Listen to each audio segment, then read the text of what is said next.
করতেছেন? ভিডিও করলাম। আসসালামু আলাইকুম বন্ধুরা, সবাই কেমন আছেন? রাজশাহী শহর তো অনেক দেখাইলাম যতটুকু সময়ের পরই। তো চলে আসছি ঘুরতে ঘুরতেই পার্শ্ববর্তী জেলা চাঁপাইনবাবগঞ্জ। হয়তো এই জায়গাটা অনেকেই চিনতেছেন, অনেকেই চিনতেছেন না। এটাই সেই ঐতিহ্যবাহী সোনা মসজিদ নামে পরিচিত, যেটা স্থাপনা হলো চাঁপাইনবাবগঞ্জে। তো যা হোক, আমি মোটরসাইকেল যোগে আমার এক বড় ভাইকে সঙ্গে করে নিয়ে আসছি। মোটামুটি দূর আছে, খারাপ না।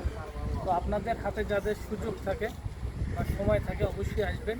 এরকম জায়গায় ঘোরার পরিচিত হওয়া প্রয়োজন আছে প্রত্যেকেরই। তো আসেন, ভেতরটা একটু দেখাই।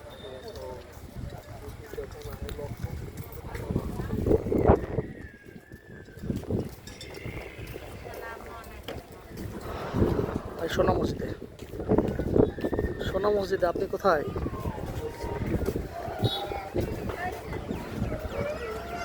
আচ্ছা, ফোন দিচ্ছি আপনাকে, ফোন দিচ্ছি।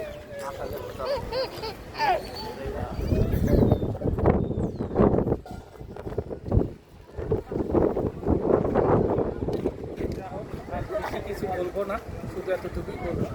মসজিদটা এখন দাঁড়িয়ে আছে এবং এখানে নামাজ পড়ে।